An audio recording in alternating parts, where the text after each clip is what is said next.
Ako gali si Angela Josue, isa ka ARB. Ako gali si Maribel Prigua, ang chairman sang SLARCO, Sitio San Luis, Agrarian Reform Cooperative. Ako gidya nga pasalamatan namon sa DAR gintagaan na gid kami sang kluwa sa akon nga tatay nga ako ang iya nga beneficiary.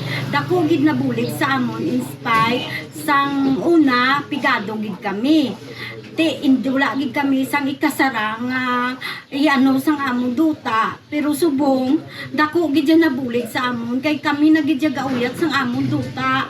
Kag dako gid nga pasalamat kay nga nakapaeskwela man kami sang amon kabataan, kay di kami nagauyat sang amon duta na uyatan na gid namon nya dako gid ang nabulig sa amon gid. Baga may ginagiho gid kami nga duta nga hindi kami mabudlayan biskan agyan kami sang trial sang November 4 sang pagbagyo Tino.